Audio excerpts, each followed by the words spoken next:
আসসালামু আলাইকুম। কিভাবে আপনার প্রতিষ্ঠানের সেল দ্বিগুণ করবেন, এইটা একটা আসলে পরিকল্পনা, স্ট্র্যাটেজি, প্ল্যানিং সবকিছু মিলে এটাকে আগাতে হবে।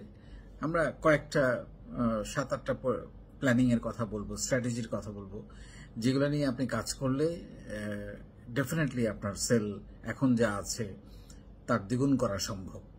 এবং সেইটা কিভাবে? প্রথমেই কাস্টমারের সংখ্যা বৃদ্ধি করা। আপনার ধরেন এখন 500 কাস্টমার আছে, যে 500 কাস্টমার আপনার থেকে সবসময় মাসে কেনাকাটা করে। সো আপনাকে এখন পরিকল্পনা করতে হবে আমার কাস্টমার সংখ্যা 1000 করতে হবে। তাহলে 1000 করার জন্য আমাকে কি কি করতে হবে এবং কতদিনের মধ্যে আমি 1000 করতে চাই, সেটা কি 1 মাস, 2 মাস, 3 মাস না 6 মাস, সেটাও একটা পরিকল্পনা করতে হবে। এবং সেই অনুযায়ী আপনাকে টার্গেট কাস্টমার ধরে digital marketing, emotional marketing, traditional marketing, যতগুলো মার্কেটিং এর পদ্ধতি আছে, ফিজিক্যাল মার্কেটিং, ট্র্যাডিশনাল মার্কেটিং, যেটা সব করতে হবে। সো প্রথম কথা হচ্ছে আপনাকে হিসাব করতে হবে আমার কাস্টমার কতজন। অনেকে ব্যবসা করেন হিসাবই রাখে না তার কাস্টমার কতজন। আপনার রেগুলার কাস্টমার কতজন বা ইরেগুলার কাস্টমার যেটাই হোক, 1 মাসে আপনি কতজন কাস্টমারকে সার্ভিস দিয়েছেন বা সেল করেছেন তার একটা হিসাব থাকতে হবে এবং এই কাস্টমারটাকে দ্বিগুণ করতে হবে, ট্রাফিক বাড়াইতে হবে, সোজা কথা। 2 নম্বর হচ্ছে অ্যাভারেজ ট্রানজ্যাকশন বৃদ্ধি করা। ধরেন আপনার এই এখন যে 500 কাস্টমার আছে, এই 500 কাস্টমার আপনার থেকে অ্যাভারেজে 500 টাকার পণ্য কেনে। এখন যেটা করতে হবে আপনাকে এই 500 কাস্টমারকে, এক্সিস্টিং যে 500 কাস্টমার আছে, এটা তো আগেরটা হলো কাস্টমার বাড়িয়ে, আর এটা হলো একই কাস্টমার রেখে আপনি কিভাবে তার কাছে 1000 টাকা বিক্রি করতে পারেন একই কাস্টমারের কাছে। তাহলে সেভাবে আপনি সেলটা ডবল করতে পারেন। এবং সেটার জন্য আপনাকে প্রোডাক্ট লাইন বাড়াইতে হবে, অফার দিতে হবে। একটা কিনেছে, হয়তো সে রেগুলারলি একটা বা 2টা জিনিস কিনে, আরো 3টা বা 4টা জিনিস তার চোখের সামনে তুলে ধরতে হবে, তাকে বলতে হবে নানান মাধ্যমে, ফিজিক্যালি, ডিজিটালি, নানানভাবে তাকে জানাইতে হবে যে আপনি কিন্তু এটাও নিতে পারেন, আমার কাছে কিন্তু এই প্রোডাক্টটা আছে। সো তার কাছে আপনাকে, আমরা যেটা বলি অ্যাভারেজ রেভিনিউ পার ইউনিট আপনার যদি 500 টাকা হয়, সেটাকে আপনি এখন 1000 টাকা করবেন, তাতে করে আপনার রেভিনিউ ডাবল হবে। আরেকটা হচ্ছে রিপিট কাস্টমার বৃদ্ধি করা। এখন ওই যে আপনার 1 মাসে টোটাল কাস্টমার যত, তার মধ্যে আপনাকে খুঁজে বের করতে হবে আপনার রিপিট কাস্টমার কত পার্সেন্ট। এবং এটা যদি 50%-এর বেশি না হয় আপনার প্রতিষ্ঠান দুর্বল আছে, এটা বলা যেতে পারে। রিপিট কাস্টমার ডেফিনেটলি 50%-এর বেশি হতে হবে। 60-70, মানে আমরা বলি রিপিট এবং রেফারেন্স কাস্টমার মিলে 70% হওয়া উচিত।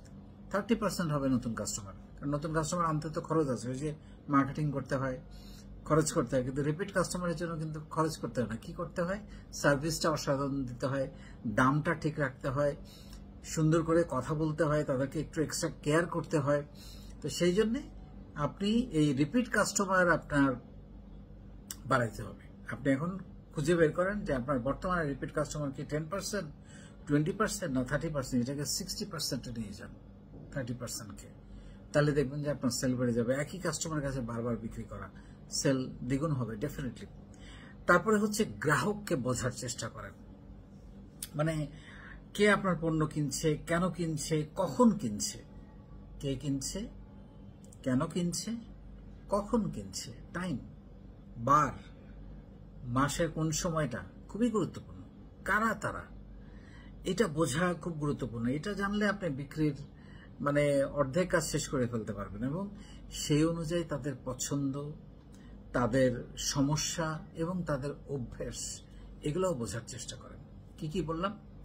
পছন্দ, তাদের সমস্যা, তাদের অভ্যাস। এই জিনিসগুলো যদি আপনি আইডেন্টিফাই করতে পারেন, কারণ অ্যানালাইসিস করতে হবে, খালি বিক্রি করলে তো হবে না। কাস্টমার বিহেভিয়ার অ্যানালাইসিস বলে এগুলাকে, কাস্টমার বিহেভিয়ার অ্যানালাইসিস করতে হবে। তাহলে কে পণ্য কিনছে, কেন পণ্য কিনছে, কখন পণ্য কিনছে এবং কাস্টমারের পছন্দ, অভ্যাস এবং সমস্যা, এগুলো চিহ্নিত করেন। তারপরে 5 নম্বরে যেটা, সেটা হচ্ছে প্রোডাক্টের সামান্য পরিবর্তন আনেন। অনেক সময় প্রোডাক্টের অল্প একটু পরিবর্তন কাস্টমার অনেক বেড়ে দেয়, অ্যাটেনশন তৈরি করে।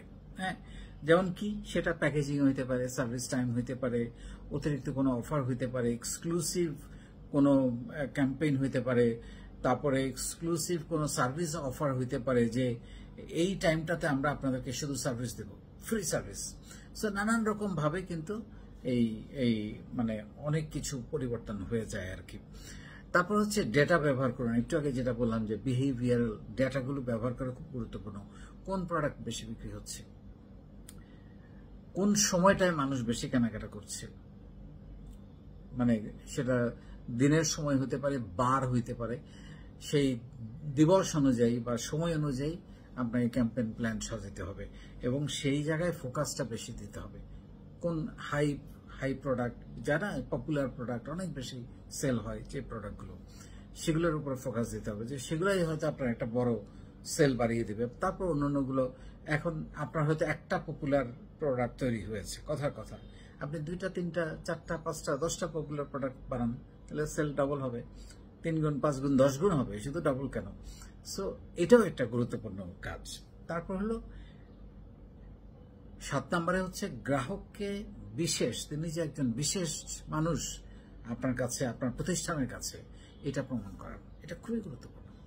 মানে কাস্টমার যেন ফিল না করে যে আপনি শুধু তার কাছে সেল করতে আসছেন, তার বাইরেও তাকে একটু যত্ন নেন, তাকে একটু অতিরিক্ত সম্মান করেন, এইটা ফিল করেন। এই দেখেন বাংলাদেশে বিভিন্ন প্রতিষ্ঠানে প্রায়োরিটি সার্ভিসগুলো এত জনপ্রিয় হয়েছে কেন?